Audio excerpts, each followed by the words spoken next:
Hey guys, it's CMRJ, and that means you can call me RJ. This book is called The Girl on the Train. It's by Paula Hawkins. It's not quite a thriller, but I'm gonna call it that. But before I say anything else, make sure you like and subscribe, hit that bell button so you're notified every time I post. Comment down below if you've ever read anything like this. I'm curious because it's kind of its own subgenre, if you can call it that. Also, Instagram, that's a thing. I have it. I'll put it somewhere. I'm not great at checking it, but since it is for my channel, I try to now and again. But, follow me if you like.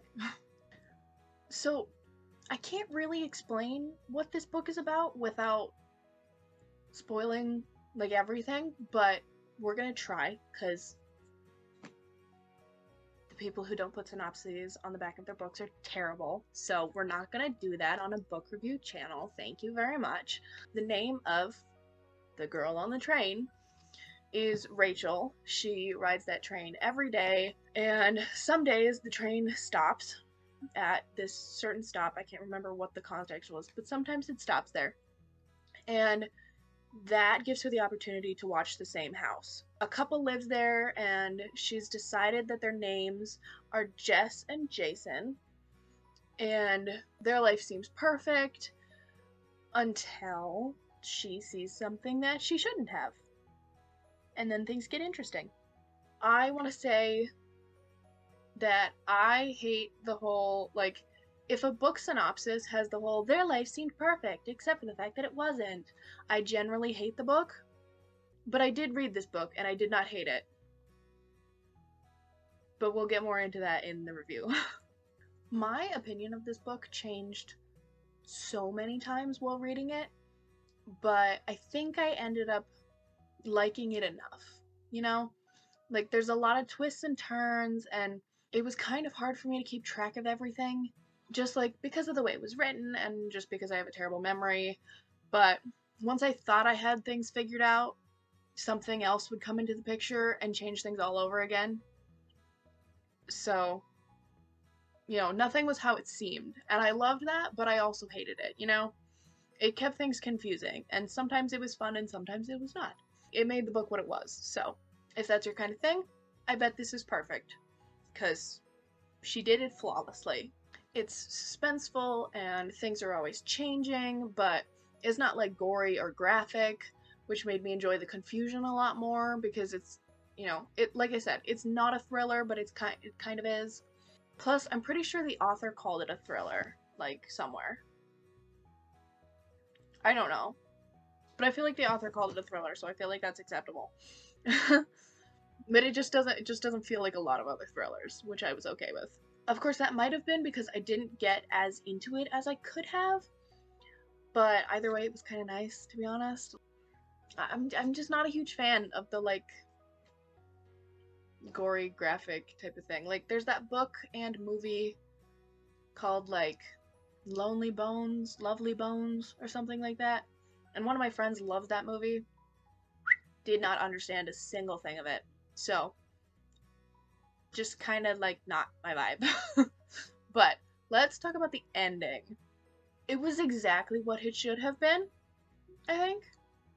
It was satisfying, and it felt like an ending should. Like, peaceful, concludent. The story was over, all said and done, and now it's time to move on, kind of a thing. It was just a nice way to end a book that was really confusing and mixed up.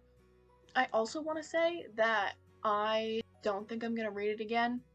Like, I realized when I went to film this that this book was in my thrift store pile, so, like, I feel like it was kind of fun to read once, but I don't know if I'll care to read it again. So it's probably gonna go back in the thrift store pile.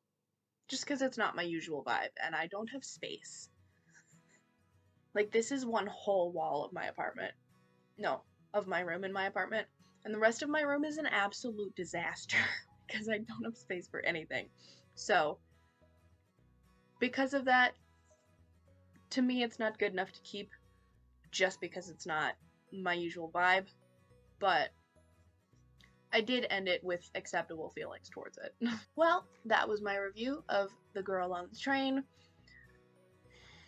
Like I said, it's the kind of book that I might reread again, but I'm probably not going to. And you'd really have to forget it all for it to be exciting again, which would not be hard for me, but, you know, it's one of those books that you can't reread over and over and over again because you know everything that happens. Well, that's all I have for you guys today. Come back next Thursday for another video. Catch you later. Bye.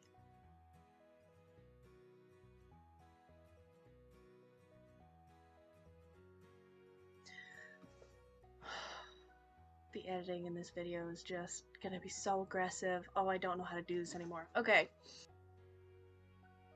But before I say anything else, make sure you like and subscribe, hit that bell button so you're notified every time I post. Biffed it. And comment down below if you've ever read anything. And I'm curious, because it's like, it's kind of its own sub-genre. But the name of the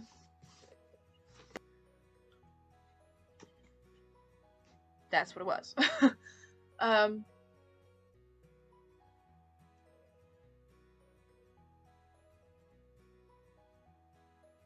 I love that I live in a place now where